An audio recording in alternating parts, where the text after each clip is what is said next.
Assalamualaikum warahmatullahi wabarakatuh.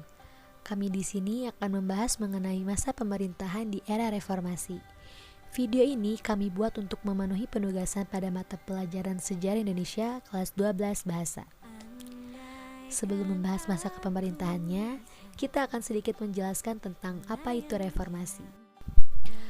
Reformasi adalah masa pemerintahan setelah Orde Baru.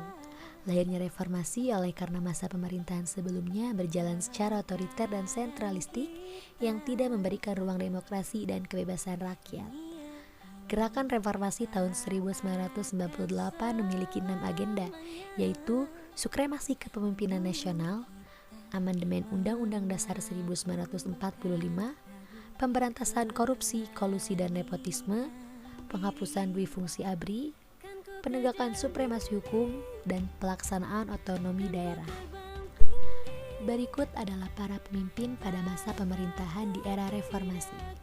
Yang pertama B.J. Habibie pada tanggal 21 Mei 1998 hingga 20 Oktober 1999. Yang kedua Gus Dur pada tanggal 20 Oktober 1999 hingga 23 Juli 2001.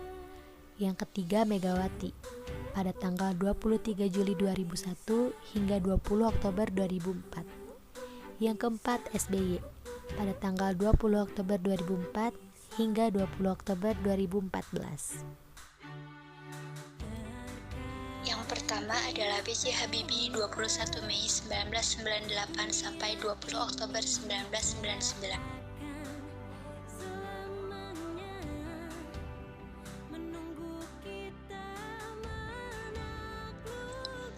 Baharudin Yusuf Habibie menjabat selama kurang lebih 17 bulan, tepatnya sejak tanggal 21 Mei 1998 sampai 20 Oktober 1999. B.J. Habibie yang kala itu menjabat sebagai wakil presiden menghadapi pekerjaan rumah yang besar. Salah satunya adalah keadaan ekonomi yang porak-poranda yang berdampak pada hilangnya kepercayaan publik pada pemerintah. Kebijakan pada masa pemerintahan B.J. Habibie di bidang moneter dimulai dengan mengendalikan jumlah uang yang beredar, menaikkan suku bunga sertifikat BI menjadi 70%, dan menerapkan bank sentral independen. Di bidang perbankan diterbitkan obligasi senilai 650 triliun untuk menalangi perbankan, menutup 38 bank dan mengambil alih 7 bank. Di bidang fiskal, sejumlah proyek infrastruktur dibatalkan, juga perlakuan khusus bagi mobil nasional, dan membiayai program jaring pengaman sosial. Sedangkan di bidang korporasi, uang swasta direstrukturisasi melalui skema Indonesian Debit Restructuring Agency dan Prakarsa Jakarta, serta menghentikan praktek monopoli yang selama ini dilakukan Bulog dan Pertamina. Adapun kebijakan yang dikeluarkan yaitu pembentukan Kabinet Reformasi Pembangunan, Sidang Istimewa MPR 1998, reformasi bidang politik, pelaksanaan pemilu 1999, pelaksanaan referendum Timur Timur, reformasi bidang ekonomi, dan reformasi bidang hukum.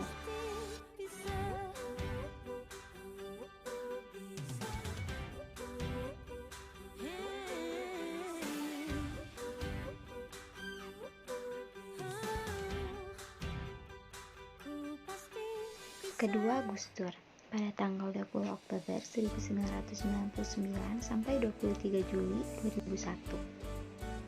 Abdurrahman Wahid atau yang lebih dikenal dengan nama Gus Dur terpilih jadi presiden dalam proses pemilihan yang kala itu masih dilakukan di MPR.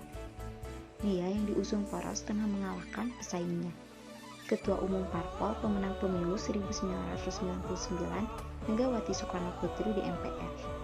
Megawati kemudian menjadi wakil presiden setelah memenangkan suara mengalahkan Hamzah Haj dari PPP. Kebijakan masa pemerintahan. Di masa pemerintahan Gus Dur, perekonomian Indonesia kembali menghadapi tantangan berat. Kebijakan-kebijakan ekonomi Gus Dur yang mengundang kerutan di dahi para pakar, juga perseteruannya dengan DPR dan IMF mempengaruhi iklim perekonomian Indonesia saat itu. Sejumlah kebijakan seperti upaya mengubah independensi BI lewat amandemen UU BI, bea masuk impor mobil mewah untuk KTG 15 yang jauh lebih rendah dari yang seharusnya, dan otonomi daerah yang membebaskan daerah untuk mengajukan pinjaman luar negeri tidak populer di masyarakat dan menuai protes. Di luar itu, pemerintah Gus Dur bukannya tanpa capaian. Melalui desentralisasi fiskal, pemerintahan bersama-sama dengan Bank Dunia berupaya menurunkan tingkat kemiskinan melalui program pengembangan kecamatan.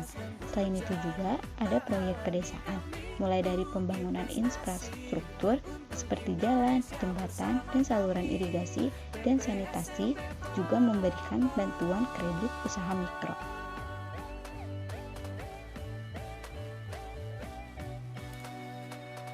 Yang ketiga, ada Megawati. Pada 23 Juli 2001 sampai 20 Oktober 2004. Megawati Soekarnoputri terpilih sebagai presiden pada tahun 2001. Ia menggantikan pemerintahan Abdurrahman Wahid yang menjabat mulai tahun 1999. Presiden Megawati Soekarnoputri menjadi presiden perempuan pertama di Indonesia. Dalam bidang politik, pemerintahan Megawati masih tidak lepas dari praktik KKN. Stabilitas nasional masih goyang, sehingga ia menjual beberapa aset negara kepada asing untuk melakukan stabilitas nasional. Kebijakan pada masa pemerintahan Megawati dinilai berani karena mengakhiri program reformasi kerjasama dengan IMF.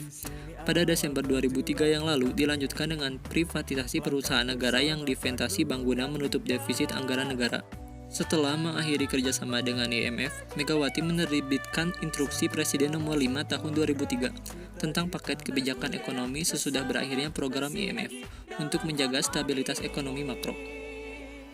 Kebijakannya yang pertama yaitu ada sektor fiskal, yang kedua ada sektor keuangan, yang ketiga sektor investasi.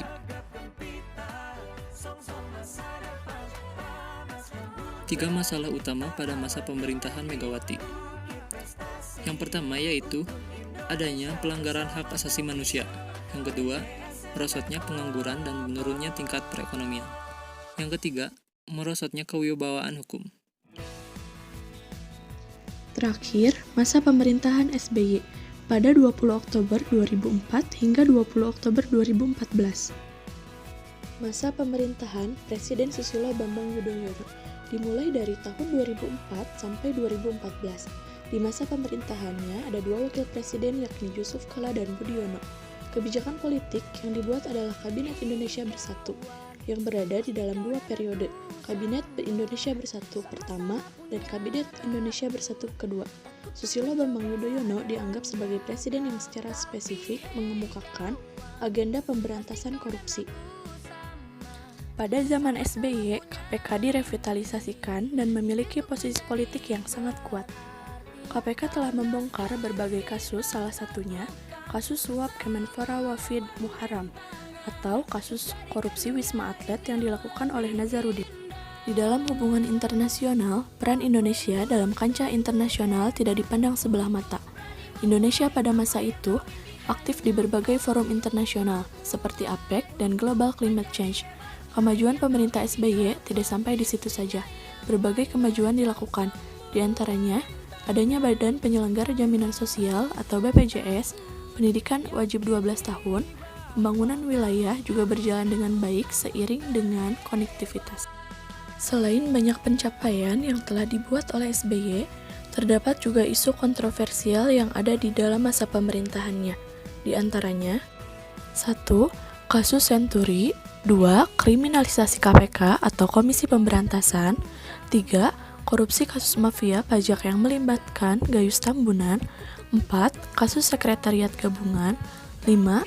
Isu Jaksa Agung yang terkait pengangkatan Jaksa Agung Hendraman Supandji, 6. Konflik perbatasan Indonesia dan Malaysia. Jadi, kesimpulan dari materi reformasi adalah masa pemerintahan setelah Orde Baru, yang dimana reformasi ini memiliki 6 agenda untuk para pemimpin selanjutnya. Di era reformasi ini terdapat 4 masa pemerintahan, yaitu B.J. Habibie, Gus Dur, Megawati, dan SBY yang mengeluarkan berbagai kebijakan dalam masa pemerintahannya. Dalam masa ini terdapat kemajuan-kemajuan teknologi yang pesat, serta perubahan-perubahan pada sistem kepemerintahan. Namun, kepemerintahan reformasi ini juga memiliki beberapa kontroversial dari pemimpinnya. Sekian dari kelompok kami ucapkan terima kasih. Wassalamualaikum warahmatullahi wabarakatuh.